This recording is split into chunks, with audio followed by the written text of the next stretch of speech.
Segregated West collection and management, এই ব্যাপারটাকে explain করা হয়েছে একটা সুন্দর ছোট ডেমো দিয়ে।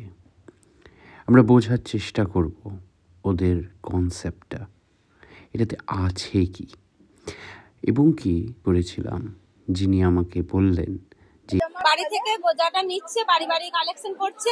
এই যে নির্মল বন্ধুরা বাড়ি বাড়ি নিয়ে আসছে গোজাটা। এবার বাড়ি থেকে নেওয়ার পর মার্কেটে এসেছে নির্মল বন্ধুরা, মার্কেট থেকে গোজা নিচ্ছে, মাছ বাজার দোকান সব থেকে নিচ্ছে। তারপর আমাদের পচনশীল অপচনশীল ড্রাম্পিং গ্রাউন্ডে যার জন্য গাড়ি দাঁড়িয়ে আছে, পচনশীলের জায়গায় পচনশীল, অপচনশীল জায়গায় অপচনশীল নিয়ে চলে যাচ্ছে আমাদের ড্রাম্পিং গ্রাউন্ডে, যেখানে আমাদের এইগুলো রিসাইকেল করা হয়, মানে পচনশীল অপচনশীল আলাদা করা হয়। হ্যাঁ, পচনশীল এখানে আমাদের এসে মালটাকে শুকানো হচ্ছে। হ্যাঁ, শুকানোর পর আমাদের মেশিনে অপচনশীল গুলো আলাদা করে রেখে দেওয়া হচ্ছে, আর পচনশীল গুলোকে আমাদের এদিকে এসে কম্পোস্ট করে বায়ো কম্পোস্ট সার তৈরি করছে।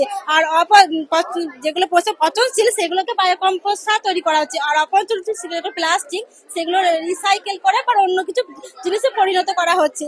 এদিকে আসুন, আমাদের যত জল নামে খোলা ছাদে টায়ার এইসবের জন্য আমাদের যাতে জল না জমে সেগুলো আমাদের দেখতে হবে, যাতে যেগুলো পরিষ্কার রাখা হয়।